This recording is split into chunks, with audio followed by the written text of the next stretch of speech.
Right, quiet hurricane season. We always like to hear that, but of course that does not mean the next few seasons will be quiet. We've got a treat today. We have hurricane specialist, meteorologist Maureen Ballard from the Central Pacific Hurricane Center is joining us to talk not only about this season, but what we can expect as we head over the next 12 months. Maureen, this year's hurricane season, below average, just one storm developing in the Central Pacific. Why was the season so quiet, and what can we expect as we head into next season? Certainly. We were, like you, we were glad that we only had the one system. Darby did move through in July. And even though it was a tropical system, we did have some impacts, even though it didn't come straight in and land in the islands. We did have a little bit of flooding. And of course, we had some swell from that. And a lot of people may confuse the fact that we also had a historic south swell at the same time. Just so happened it came in at the same time.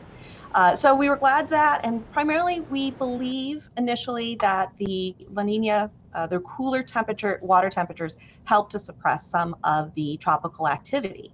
But we also know it only takes one system to bring significant impacts to the islands. What can we anticipate as we move into next season? We had these conditions that created a little bit less activity.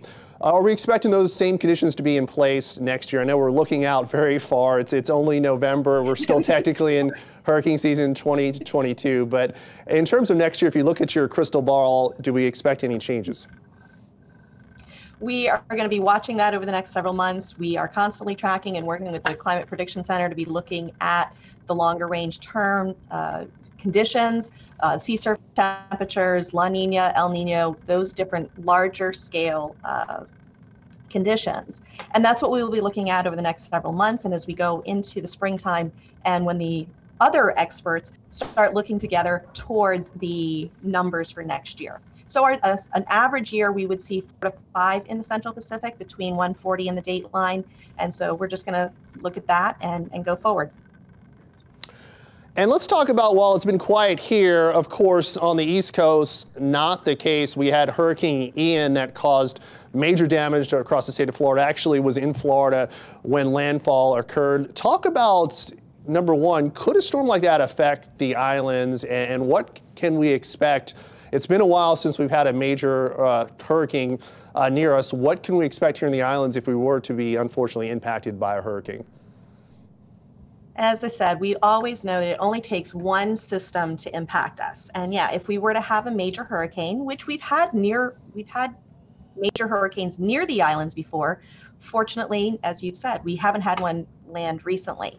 And we always have to be prepared for that. And that's why we stress preparations ahead of season. Anyone, with, you can look at the various preparedness that you can do to your homes to help secure them, being prepared, to 7 days of keeping supplies on hand, all those things that are, we talk about every year. It applies whether it be a weak tropical storm or a major hurricane.